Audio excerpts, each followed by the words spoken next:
All right, so I recently watched this docu-series on Hulu called Born to Be Viral. It's about kid influencers, their families, that kind of stuff.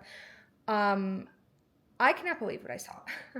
I can't believe it because, like, full disclosure, I have kind of indirectly worked with family influencers when I was at a ad agency and I had a client that really catered to that, right? That demographic. So family vloggers have always disgusted me, like actually disgust me in a way that it enrages me because I just think to expose your child to that is so unjust. And there was one family in there that's like, oh, we just had a viral video on accident.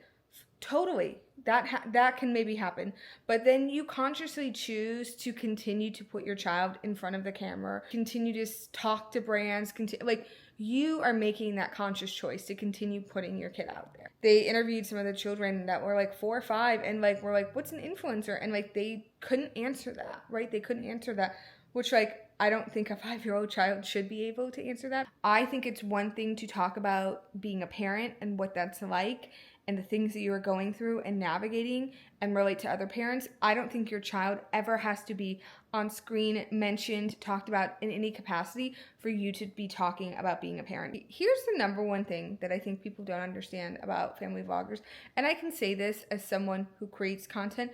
There are so many moments that go into content creation where you are not in the moment, right? Because you are worried about the shot, you are worried about the angles, you are worried about the lighting, like whatever it is, and you are not actually experiencing that. And I can't imagine for a child that's just trying to experience something like, I don't know, going to a zoo or going to Disney, what it must be like to have those moments of your life taken out of your life, right? Because you're worried about getting the shot or you're having to re-record something fucking 15 times, right? I can't imagine being a child and having to do that. It's not fair and it's not right. But I will say you should definitely watch this documentary. It's really